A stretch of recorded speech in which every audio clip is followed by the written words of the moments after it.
Setiap pengalaman, baik atau buruk, merupakan langkah maju dalam perkembangan jiwa manusia. Kegagalan dalam hidup tidak masalah. Kemalangan terbesar adalah masih diam seperti semula.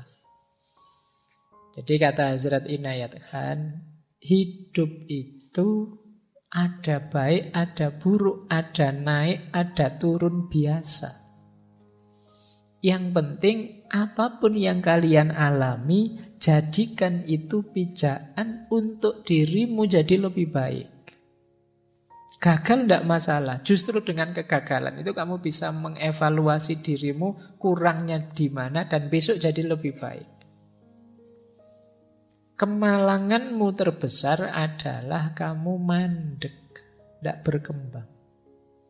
Jadi kata Hazrat Inayat Khan, naik turun, hidupmu kok sedang baik atau sedang buruk, tidak masalah. Setiap pengalaman adalah pelajaran. Dan pelajaran terbaik adalah pelajaran yang mengubah dirimu jadi lebih baik. Berarti jangan terlalu kamu risaukan, Pak, saya kok nasibnya jelek terus, Pak, malang terus, Pak. Ya enggak apa-apa, itu berarti pelajaranmu berat terus. Enggak masalah. Asalkan apa? Efeknya kamu jadi tambah baik, tambah baik. Itulah yang diinginkan. Jadi bukan stuck mandek. Bukan merasa saya sudah baik kok, enggak perlu diperbaiki lagi, ya sudah. Kamu mandek, itulah kemalanganmu, kata Hazrat Inayat Khan. Jadi kemalangan terbesar adalah ketika kamu diam, tidak berubah, tidak mau mengubah diri. Padahal kita punya konsep, tidak ada manusia yang sempurna. Manusia itu selalu ada kurangnya. Berarti kita ini hidup ideal itu hidup yang berproses lebih baik, lebih baik. Kita lanjutkan. Kita semua sedang dalam perjalanan. Hidup itu sendiri adalah sebuah perjalanan. Tidak ada yang menetap di sini. Kita semua lewat. Dan karena itu tidak benar mengatakan bahwa kita harus melakukan perjalanan spiritual dan menghancurkan hidup kita yang menetap. Kenapa? Karena tidak ada orang yang hidupnya menetap di sini. Semuanya gelisah dan semuanya dalam perjalanan. Kegembiraan hidup adalah kegembiraan perjalanan. Jadi kata Hazrat Inayat Khan, hidup ini proses perubahan perjalanan. Kalau kita tidak bisa menikmati perjalanan dan perubahan, ya kita akan sangat menderita dalam hidup. Karena itulah hakikatnya hidup. Mari kita melakukan perjalanan spiritual, tidak lagi berhenti di tempat kita. Kata Hazrat Inayat Khan, sebenarnya kalimat ini tidak tepat. Kita mau melakukan perjalanan atau tidak, hidup ini hakikatnya perjalanan. Bedanya ada orang yang menyadari dan mengarahkan perjalanannya sehingga dia bisa menikmati, ada orang yang tidak bisa menikmati perjalanannya. Menikmati perjalanan itu kan menikmati perubahan-perubahan situasi. Dari cinta kebersamaan jadi pisah sendiri-sendiri, ini kan perubahan-perubahan situasi. Kalau mental kita adalah mental perjalanan, siap menghadapi perubahan situasi, sepahit apapun pengalaman kita siap. Dan tetap bisa gembira. Jadi kalau ingin penderitaan itu terasa ringan, ayo filosofi hidup kita geser ke bahwa hidup ini adalah perjalanan. Dalam perjalanan pasti saja suasana dan situasinya tidak mandek tapi berubah terus. Dan kita siap, kita gembira. Justru menariknya perjalanan itu karena perubahan-perubahan. Baik, kita lanjutkan. Nah, ini juga menarik pandangannya Hazrat Inayat Khan. Kata beliau, semakin banyak yang bisa kita tanggung, semakin banyak yang akan dibebankan. Semakin berani kita menghadapi penderitaan, semakin tinggi ambang penderitaan yang dapat kita tangguh. Dan semakin tinggi tingkat moral, semakin banyak kesulitan yang dapat kita derita. Orang itu, tadi kan rumusnya tambah baik, tambah baik. Tapi jangan lupa, semakin tinggi levelmu, semakin tinggi kualitasmu, akan semakin berat ujianmu. Tapi tidak masalah, tambah berat ujianmu, tambah kuat dirimu. Begitu kamu tambah kuat, bebannya akan nambah lagi. Tambah kuat lagi kamu, bebannya nambah lagi. Meskipun Allah itu juga sayang sama kita, jadi tidak ada beban yang melebihi kapasitas kita. Pasti cukup, kecuali kita cengeng. Jadi beban itu pasti bisa kita tanggung. Dan kenapa sih kok Allah kok nguji terus-terusan itu loh, Bu? Ada breaknya sekali-sekali. Karena Allah sayang dengan kita. Jadi biar apa? Kita tambah tangguh, tambah kuat. Latihan itu kan begitu. Kayak kalian latihan beban itu loh. Ketika kamu belum latihan apa-apa kan bebannya ringan. Nanti tambah kuat sedikit sama instrukturmu, ditambah bebannya, kamu tambah berat. Nanti sampai kamu jadi jago, jadi sakti, jadi hebat. Kenapa? Karena dalam latihan bebanmu ditambah terus. Jadi jangan mengeluh kalau beban hidupmu berat. Oh, mungkin Allah ini ingin aku hebat. Aku diberi beban seberat ini. Berarti Allah itu sangat peduli padaku. Dan insya Allah beban itu tidak akan melebihi kapasitasmu. Kamu mampu kok, asal kamu tidak manja. Jadi kata Hazrat Inayat, kan tidak apa-apa. Semakin berat beban, ini tanda-tanda kamu akan jadi semakin kuat. Kapasitasmu nambah, bebanmu akan nambah. Ujian moral juga begitu. Semakin kamu baik secara moral, mungkin kesulitanmu juga akan nambah. Kamu semakin murah hati, mungkin diuji dengan kesulitan lebih besar daripada ketika kemarin kamu pelit. Kemarin pelit, temanmu menjauh semua. Sekarang murah hati, temanmu deket semua, tambah ya utang semua, mau roti semua. Itu kan lebih sulit kamu. Tapi tidak apa-apa, kamu jadi lebih tangguh sekarang. Jadi itulah kalau bahasanya kaum Stoik kemarin, polanya, sunatullahnya dalam hidup ini. Jadi kalau teman-teman ngerti rumus-rumus ini, itu penderitaan apapun termasuk patah hati akan lebih terasa ringan. Tidak terlalu berat. Baik, jadi kita mulai terbuka, ada beberapa wawasan yang menarik yang ditawarkan oleh para sufi untuk menawarkan patah hati kita, kesedihan kita. Oke, kita lanjutkan. Sekarang kita masuk ke gurunya Jalaluddin Rumi, Syekh Syamsuddin At-Tabrisi. Syekh Syamsu Tabriz. Ini sebelum ke Rumi ya, kita masuk ke beliau sebentar. Kata beliau begini, apapun yang terjadi dalam hidupmu, tidak peduli betapapun sulitnya hal itu, jangan memasuki lingkungan keputusasaan. Bahkan ketika semua pintu tertutup, Tuhan akan membuka jalan baru hanya untukmu. Berterima kasihlah. Sangat mudah untuk bersyukur ketika semuanya baik-baik saja. Tetapi seorang sufi bersyukur tidak hanya atas apa yang telah diberikan kepadanya, tetapi juga atas semua yang telah tertolak darinya. Nah, ini levelnya seperti Syekh Hasan Basri dan kawan-kawan tadi. Apapun kesulitanmu, seberat apapun bebanmu, kamu ingat-ingat satu rumus final ini, jangan putus asa. Itu saja. Ini gawang terakhir. Jadi kalau sepak bola itu, ini jangan sampai bobol. Bahwa pemain lapangan tengah jatuh, jungkir balik, backnya juga pontang-panting, tidak masalah. Tapi jangan bobol gawangmu terakhir. Gawang terakhirnya apa? Putus asa. Begitu kamu putus asa, itu tanda bahwa kamu tidak percaya lagi kepada Allah. Kamu lupa bahwa ada Allah. Yang bagi Allah apa sih yang tidak mungkin? Orang yang putus asa itu kan sering pakai kalimat-kalimat, buntu sudah semua jalanku, gelap duniaku, aku gimana lagi ini?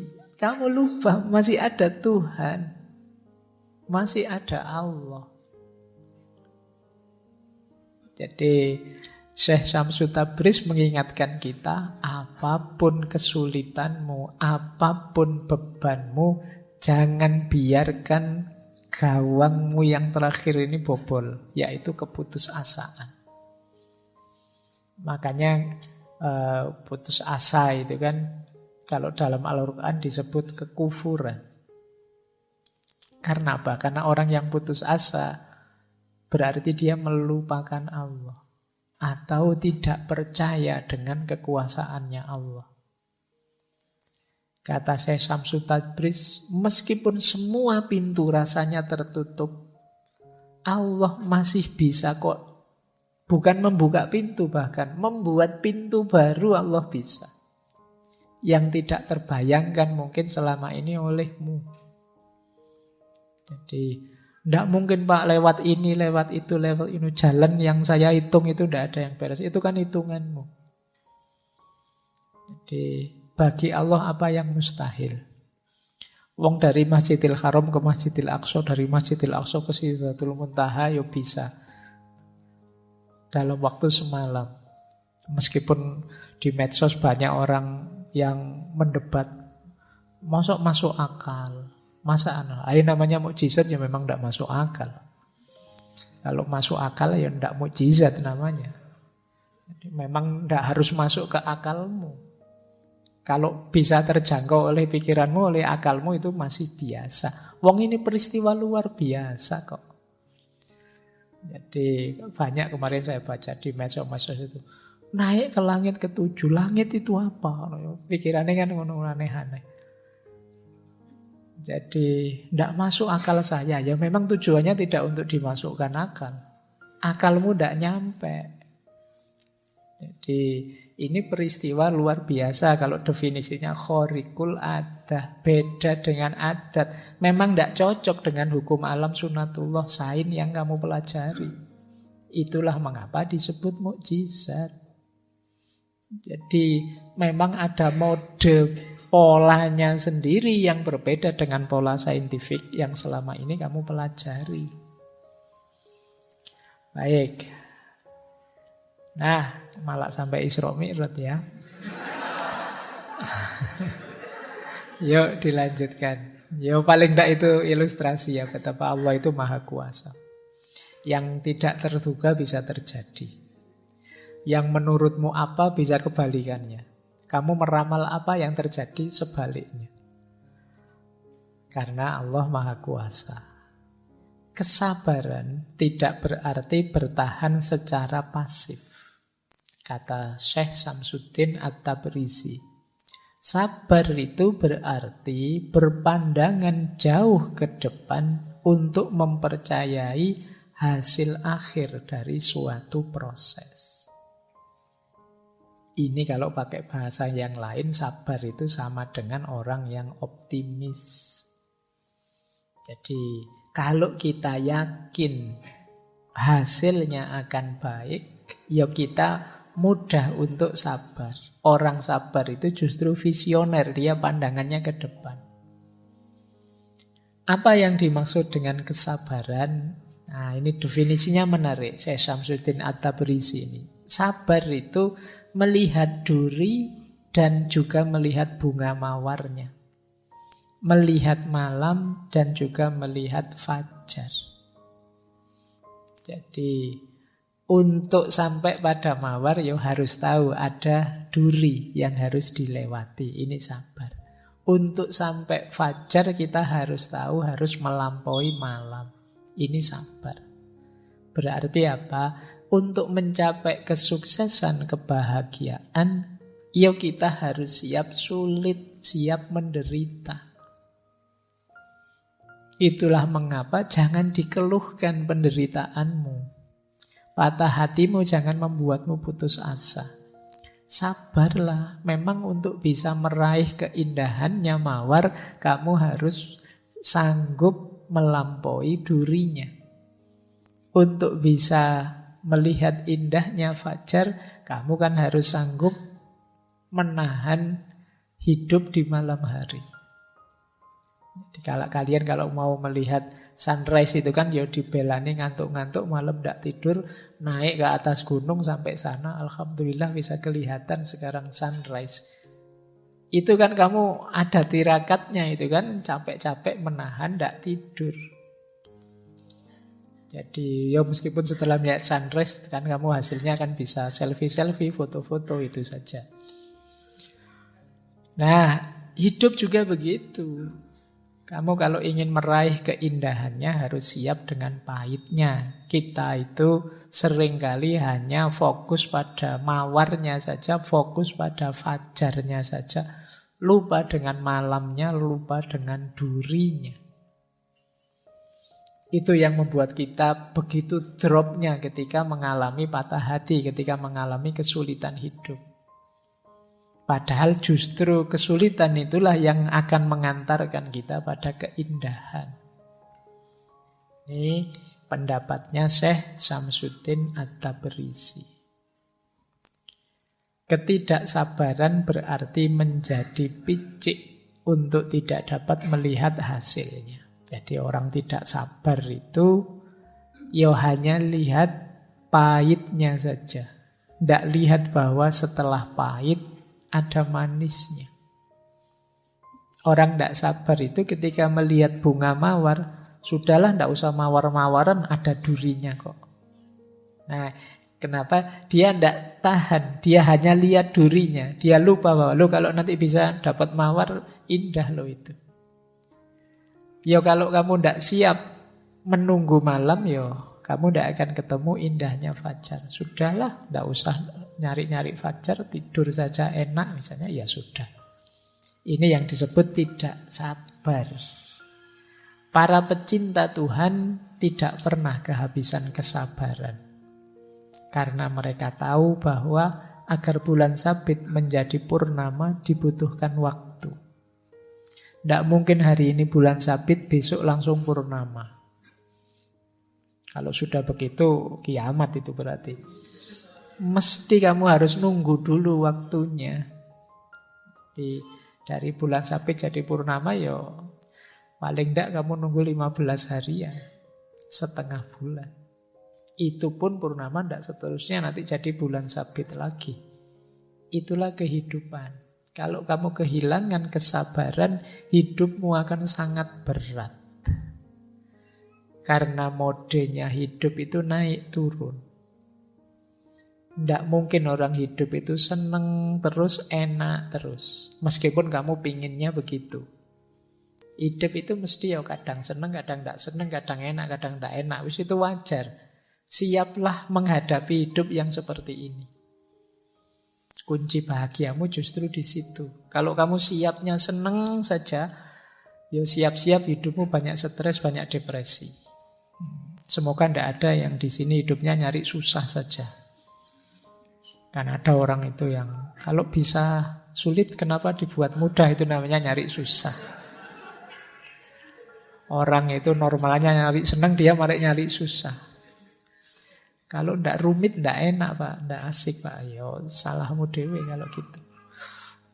Baik, ya jadi orang yang normal-normal saja. Wajarnya kita mencari kebahagiaan, kesenangan, tapi kita harus sadar hidup ini ada kesulitan juga, ada problem juga, ada naik turunnya juga.